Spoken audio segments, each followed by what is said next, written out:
Hello students, welcome to my live class. I am Roshan Kumar from Integrated Mathematics Classes and also YouTube channel of Integrated Mathematics Classes. तो dear students, आज की class में हम लोग start करेंगे यहाँ पर। आज की क्लास हम लोग का स्टार्ट होगा equality of matrices and questions. तो डियर स्टूडेंट्स, एक ऐसा ये क्लास है जिसके अकॉर्डिंग आप अपने एक्सरसाइज एनसीईआरटी के अकॉर्डिंग कहा जाए तो 3.1 कंप्लीट कर लेंगे एंड आरडी शर्मा या KC Sinha and more competitive examinations का भी फर्स्ट लेवल का आप क्वेश्चंस को अटेंड करने वाले हैं इस लेक्चर से। तो आइए डियर स्टूडेंट्स, स्टार्ट करने जा रहे हैं यहाँ पर। तो स्टार्ट करने से पहले समथिंग कुछ बातें, that's your achievement of your class and YouTube channels 100 up to 100 in mathematics. ठीक है, तो डियर स्टूडेंट्स, इस तरह से आप भी बने रहे ताकि आपका भी आज से अगले ईयर जो आप नेक्स्ट ईयर में जो प्रिपेयर कर रहे हैं अपने टारगेट को एग्जामिनेशन को, उसमें भी आप 100 up to 100 प्राप्त कर ले। तो इसके लिए आप बने रहे मेरे साथ और हम लोग चलते हैं यहाँ पर अपने टॉपिक पर आज का, equality of matrices.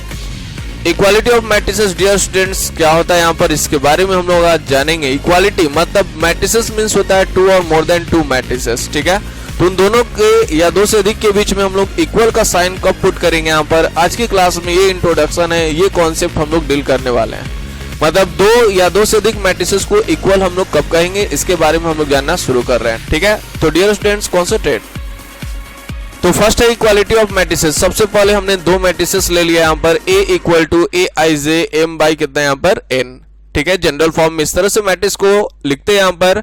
And B equal to हम लोग बोलेंगे यहाँ पर B I J R by कितना यहाँ पर S, are equal.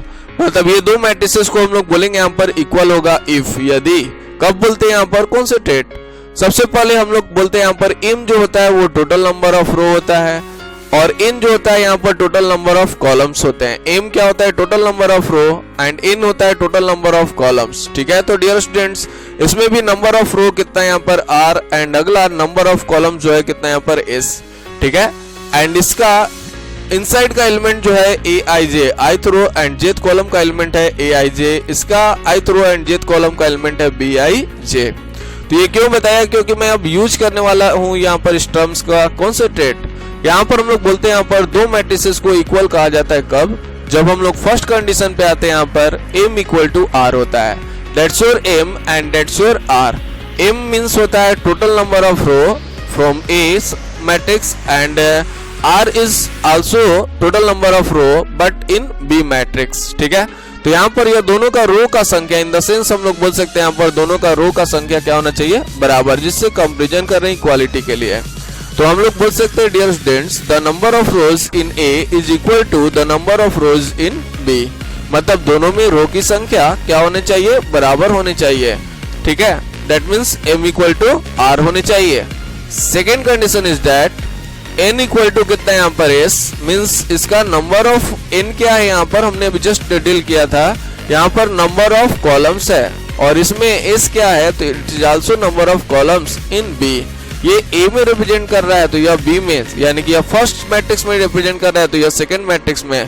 That means that's your second condition is that n equal to कितना यहाँ पर s, that is the number of columns in A is equal to the number of columns in B। मतलब दोनों में columns की संख्या बराबर होनी चाहिए। फर्स्ट बताया कि रो की संख्या, सेकंड ने बताया कॉलम्स की संख्या, दोनों को कंबाइन करके बोले तो दोनों का ऑर्डर क्या होना चाहिए यहाँ पर, सेम। कॉन्सेंट्रेट, अलर्ट, दोनों की कॉलम की संख्या क्या होनी चाहिए, बराबर होनी चाहिए। ठीक है, तो दोनों की रो की संख्या क्या होनी चाहिए, बराबर होनी चाहिए। तो दोनों को कंबाइनली हम लोग बोलेंगे यहाँ पर दोनों का ऑर्डर क्या होना चाहिए, बराबर होना चाहिए। तो आइए चलते हैं यहाँ पर third and final condition is your A I J equal to B I J. A I J हमने बताया था, अगर हम जिस रो जिस कॉलम का एलिमेंट इसमें देख रहे हैं उसी तरह से इसमें जिस रो जिस कॉलम का एलिमेंट देखेंगे तो दोनों का दोनों क्या होना चाहिए, बराबर। That means i row and jth column का एलिमेंट देख रहे हैं तो इसमें भी ith row and jth column का एलिमेंट देखेंगे तो दोनों बराबर होना चाहिए। इन द सेंस हम लोग बोल सकते हैं A I J equal to B I J for all i equal to 1 2 3 dot dot m। मतलब किसी रो किसी कॉलम के रिस्पेक्ट में हम लोग देखें तो ये आपस में क्या होने चाहिए, बराबर होने चाहिए। तो हम लोग बोल सकते हैं two matrices A and B are equal, we write A equal to B। जब ये दोनों मैट्रिसेस इक्वल होंगे यानी कि इन सभी कंडीशंस को सेटिस्फाई करेंगे तो उनको हम लोग लिख सकते हैं A equal to B। That's your equality of matrices. Otherwise अगर ये कंडीशन में से भी कोई भी कंडीशन हम लोग का फेल होता है तो हम लोग बोलेंगे ए नॉट इक्वल टू बी। तो इसी तरह से बने रहिए। That's your live class and interesting with the concept of Roshan sir 100 up to 100 concentrate. आइए चलते हैं यहाँ पर इसको समझने के लिए जस्ट छोटा सा एग्जांपल के साथ। आइए मिलते हैं हम लोग क्वेश्चंस के साथ। इक्वालिटी ऑफ मैट्रिसेस के कॉन्सेंट्रेट। जैसे यहाँ पर हम लोग का दिया हुआ मैट्रिसेस 0 0 0 0 एंड यहाँ पर भी 0 0 0 0। तो आपको बताना है क्या यह मैट्रिसेस इक्वल हैं, क्या यह मैट्रिसेस इक्वल हैं। जवाब है, तो जवाब तो ओपन हो चुका है लेकिन कॉन्सेप्ट क्लियर करिए। यहाँ पर रो की संख्या कितनी है 2, यहाँ पर भी 2। That's your first condition is pass. Next condition is that columns means vertical line. यहाँ पर हम लोग देख रहे हैं vertical line and this is also your vertical line.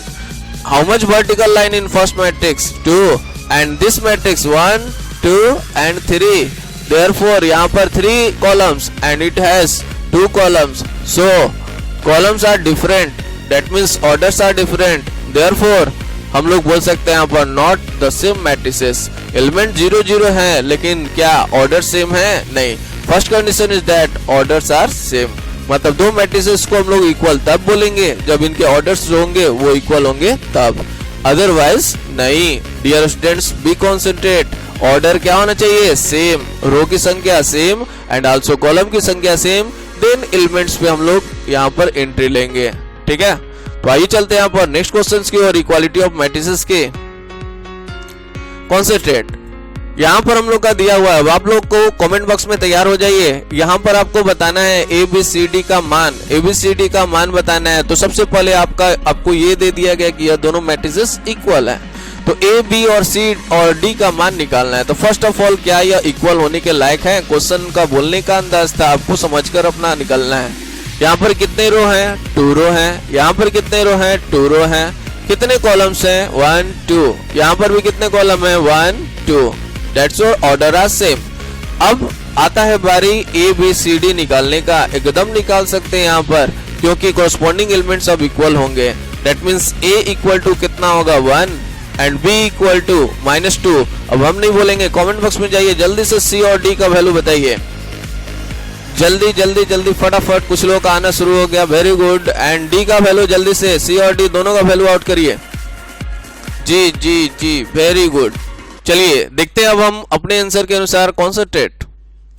यहाँ पर हम लोग देख रहे हैं A is equal to 1 and B is equal to कितना यहाँ पर? -2। ठीक है, and C is equal to कितना यहाँ पर? A इज इक्वल टू हो जाएगा 1, B is equal to -2, C is equal to -3 and D is equal to 4। That's your right answer. Match it and happy with the concept of Roshan sir and your concentration power. ठीक है, चलते हैं यहाँ पर next question की ओर, equality of matrices का। That's your Sunday time. Concentrate करे फाइंड द वैल्यू ऑफ, थोड़ा सा लेवल बढ़ता हुआ, पहले 0 0 से 1 अब 2 level. Concentrate find the value of x, y, z and a which satisfy the matrix equation. मतलब सबसे पहले यह दोनों मैट्रिसेस इक्वल हैं, तो what is the value of x? Unknown value, unknown letters x, y, z and a।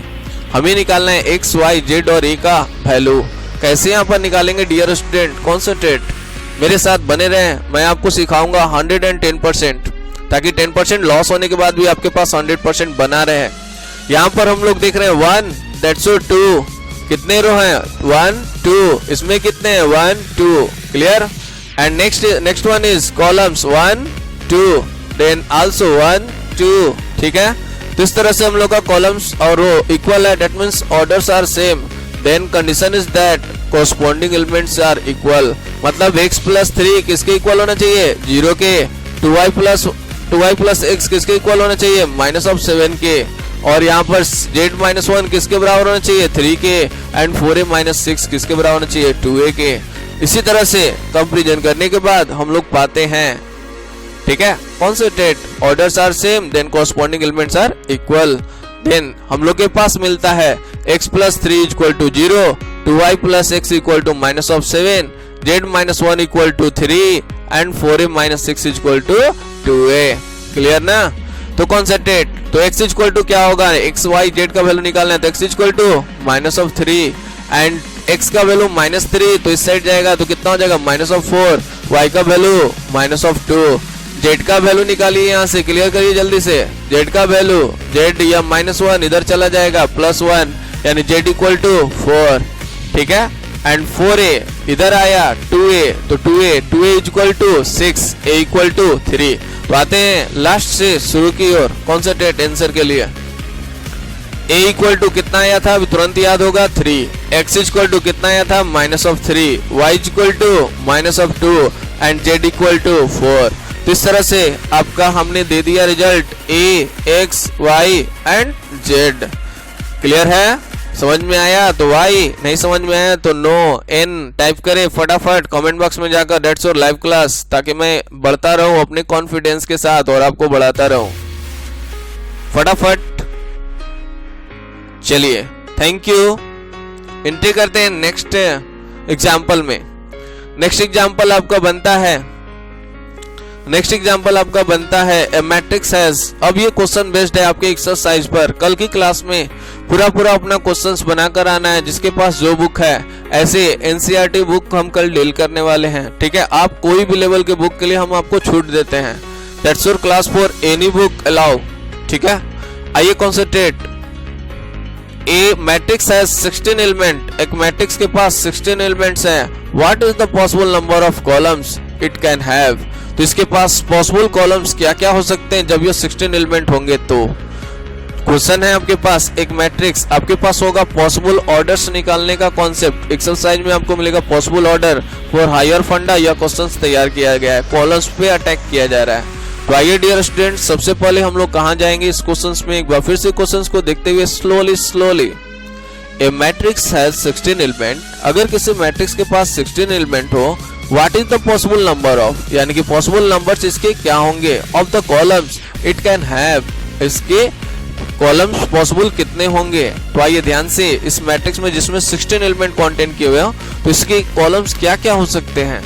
चलिए ध्यान देंगे। फर्स्ट मेरा कॉन्सेप्ट होगा ऑर्डर इक्वल टू होता है number of row into number of column, number of row cross number of column, and element equal to होता है यहाँ पर number of row into number of column. मतलब दो संख्याओं को मल्टीप्लाई करने के बाद जब 16 मिलेगा, एक बार फिर से कॉन्सेंट्रेट, क्योंकि हम देख रहे हैं कि दो संख्याओं को गुणा करते हैं यहाँ पर, तो हमें मिलता है एलिमेंट्स का संख्या, और वो दो संख्या होता है रो का संख्या एंड कॉलम का संख्या। दोनों संख्याओं में से किसी को नेगेटिव नहीं ले सकते हैं। क्यों? क्योंकि संख्याओं को गिनने के लिए, मतलब किसी चीज को गिनने के लिए हम लोग पॉजिटिवली स्टार्ट करते हैं, यहाँ पर नेगेटिवली नहीं।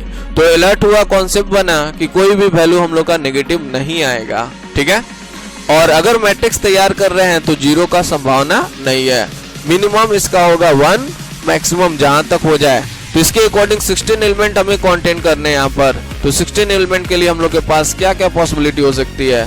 तो स्टार्ट करेंगे 1 से। अगर मैं रो की संख्या 1 ले लेता हूँ तो कॉलम की संख्या क्या होगी, जिससे मल्टीप्लाई करने पे 16 हो जाए, तो होगा 16 खुद। मतलब ऑप्शन बनेगा मेरे पास 1/16। देखें 1/16 मल्टीप्लाई करने पर 16 पर चला जाएगा। इसी तरह से आगे बढ़ेंगे मतलब रेगुलर वे में 2, 3, 4 जिससे ये कटने वाला हो, 16 जिससे ये कटने वाला हो।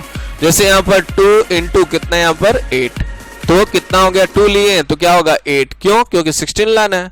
अगर हम 3 लेंगे तो 3 से 16 कटने वाला ही नहीं है। कोई ऐसी संख्या लेंगे जो प्रॉपरली पूरा कट जाए, डिविजिबल हो, ठीक ना।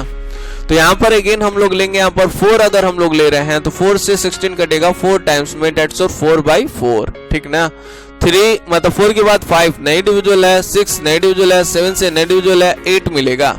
तो यहाँ पर 8 बाई कितना, यहाँ पर 2, ठीक है। तो 8 अगर लेंगे तो यहाँ पर हो जाएगा 2। नेक्स्ट इज 16 अगर हम लोग ले रहे हैं यहाँ पर तो हो जाएगा 16 बाई कितना, यहाँ पर 1, ठीक है। तो यहाँ पर हम लोग का जो टर्म है वो क्या हो गया, 16 बाई कितना, यहाँ पर 1, ठीक है ना। तो कहने का सेंस है यहाँ पर कि यह हो गया 1/16, यह हो गया 2/8। मैं यहाँ पे ट्रिक डेवलप कर दे रहा हूँ, इतना आपको नहीं दौड़ना पड़ेगा, बार बार आपको खोजना नहीं पड़ेगा। हाँ कुछ खोजना पड़ेगा, उसके बाद आपका स्पीड अप कर देते हैं। कॉन्सेंट्रेट, ये that's your trick of Roshan sir. Concentrate 1 by कितना यहाँ पर 16 है, 2 बाई कितना यहाँ पर 8, 4/4। जैसे ही यह रिपीट हो जाएगा, लास्ट वाला जैसे ही शुरू पे आ जाएगा तो इसके अकॉर्डिंग आपका रिपीटेड कर देना है। बैक में जितना आ चुका है उसको बस उल्टा कर देना है। जैसे 2/8 है तो हम लोग लिख देंगे 8/2, ठीक है। 1/16 है तो हम लोग लिख देंगे 16 बाई कितना यहाँ पर 1। Every concept is proper for 100 up to 100, ठीक है। तो alert and concentrate with the Roshan sir. आइए चलते हैं यहाँ पर concentrate. So the number of possible columns, हमें तो कॉलम्स के बारे में चर्चा करना है। तो पहला रो को इंडिकेट करता है एंड दूसरा कॉलम्स को इंडिकेट करता है, ठीक है। तो अब इसके अकॉर्डिंग हम लोग का कॉलम्स की संख्या कितनी हो गई 16, नेक्स्ट हुई 8, नेक्स्ट हुई 4, नेक्स्ट हुई 2 एंड नेक्स्ट वन इज 1। तो इस तरह से हम लोग का पॉसिबल कॉलम्स का संख्या हुआ 1, 2, 4, 8 और 16। क्लियर है कॉन्सेप्ट? क्लियर।